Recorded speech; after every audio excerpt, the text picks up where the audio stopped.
Hello everyone and welcome back to another episode of Fun or Run. This is the review show where we take a quick look at a game and let you know whether or not it is fun or if you should run.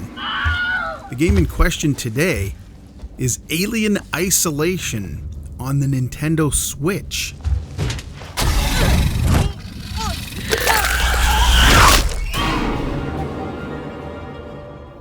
Hi again everybody, this is Chad the Gaming Dad with you, like always, and we're taking a look at another game on Fun or Run. This one is an older game, obviously. Okay, so Alien Isolation was originally released in 2014, and those of you who are trivia buffs of my channel here, Chad the Gaming Dad, this was the first game that I played on the first video that I ever made for this channel. Not a great video. If you really want to look at it, you can go way back and take a look at that thing, but hey, you learn as you go. You get better. Maybe. I don't know. It's in the eye of the beholder. Anyways, Alien Isolation was released in 2014. This was back on the PlayStation 3, the Xbox 360, then it was brought forward onto the PS4, the Xbox One, some DLC, some extra missions. This has been put onto computers, whether it's a Mac or a PC. It's on Linux. This thing plays on everything, and most recently, it's been released on the Nintendo Switch. The release date here on the Switch was December 5th of 2019. So it hasn't been on the Switch for very long, but I couldn't help myself. I had to pick this up. I've played it before on the PS3, on the PS4, and heck, I think I probably have it on my PC as well. Thing is, this game's been out for so long and so many people really liked it that on this particular Fun or Run, we're not really going to answer the question if the game is fun or not, because it is. It's very fun. Boom, there you go, fun.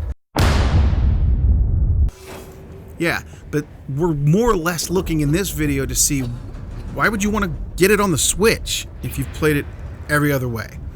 And for me, getting it on the Switch was the best thing I ever did with this game. Like I said, this is a great game, one of my all-time favorites because of the way that it is so creepy and the atmosphere, and it sucks you in, and no matter how many times I played it, I still get scared. I still find myself, kind of getting nervous when you're creeping around trying to hide from the alien and all of that. So when I saw it on Switch, I had to grab it. Problem is on the Switch, right now it's showing it's, I think $35, which seems like a lot for a game from 2014, because it is a lot for a game from 2014. If you can find it on a sale or something, much better. But the problem is, the other problem with this one on Switch is that it is digital only, no card. You cannot buy a physical copy of this, not yet, not as of now, when I'm recording this in July of 2020. So you're pretty much stuck with whatever sales are going to be on the eShop if you want to get this. You're not going to get a used copy, you're not going to get a cheaper copy. The size of this thing for the download, again, there is no physical copy, so it takes up almost 18 gigabytes on your Switch, so you better have an extra card and something that's sizable enough that it's not going to fill up the whole thing when you download this. That's what I hate about digital games on the Switch. Very limited memory, but that's all you can choose on this one. So if you play this, you will have to download it. But I still think it was good. I still like the fact that I got it on Switch. Now you see, you probably have heard me talk about this on my channel before, but I have trouble finishing games, especially long games. And this one takes you right around 20 hours, 20 to 25 probably, on your first time through if you don't know where you're going.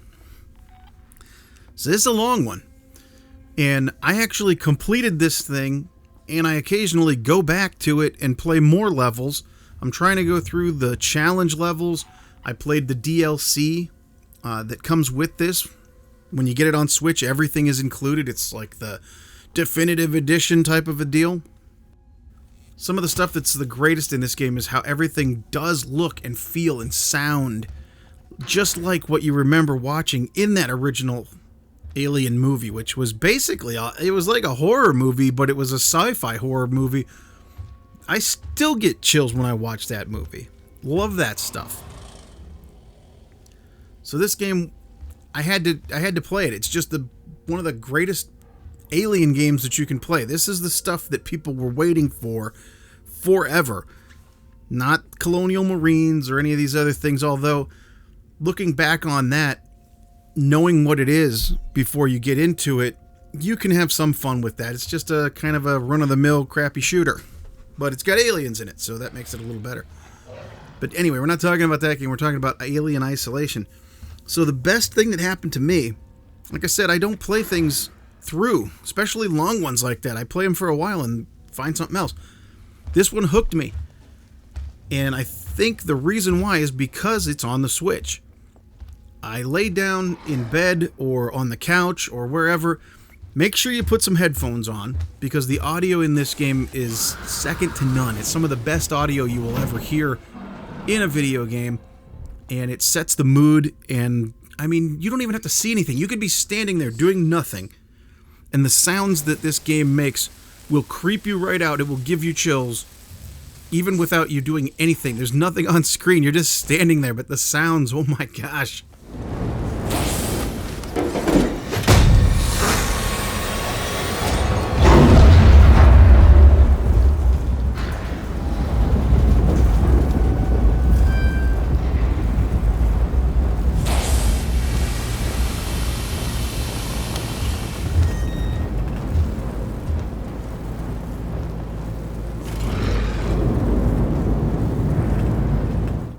My wife thinks I'm crazy.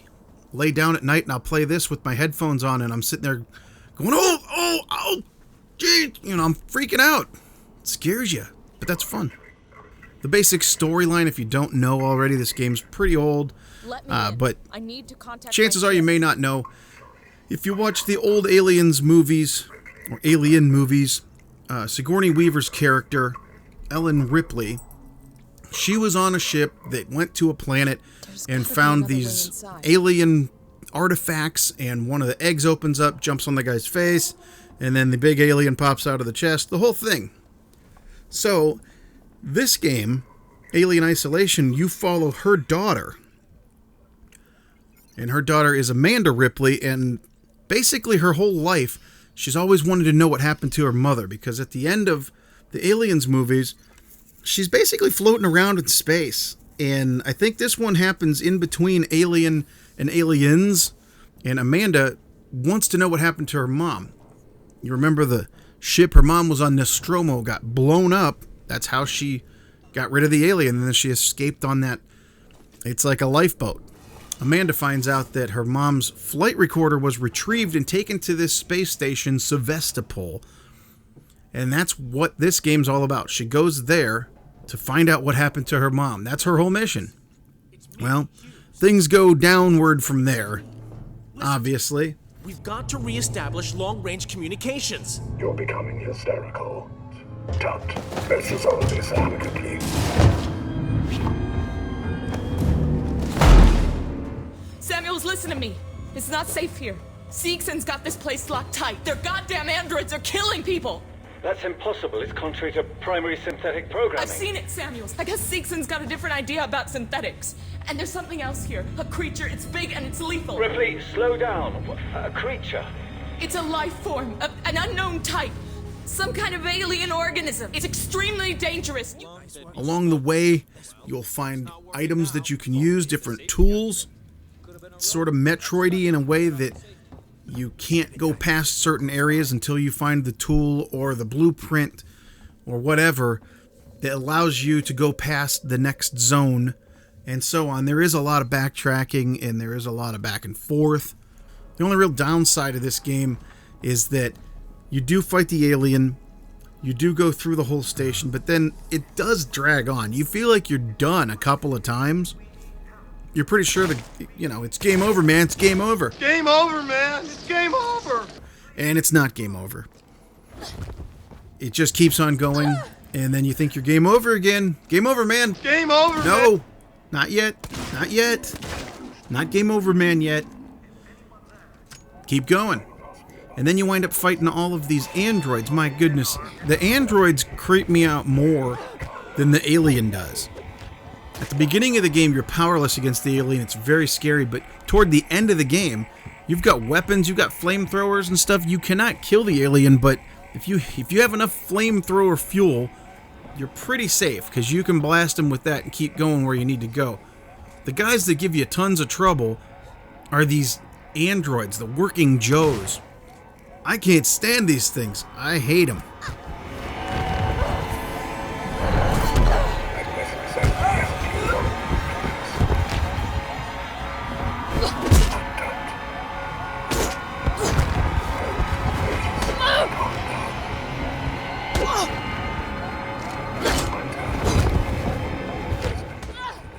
The other bad thing is as you get closer to the end, you've got some working Joes mixed in there with the aliens, so if you do something like shoot guns at the Joes that are coming after you, the alien will hear it and then come and get you too.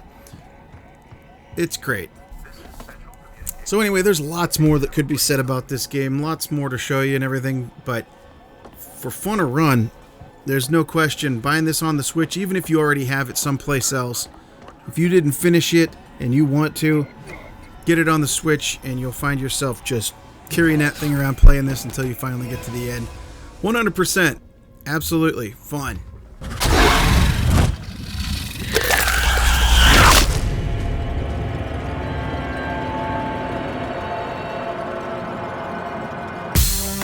Hey, thanks everybody for sticking with me and watching the entire video.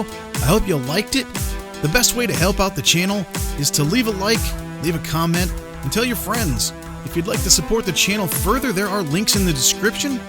But otherwise, always remember that you never outgrow video games. My name's Chad the Gaming Dad, and we'll see you on the next one. So long, everybody.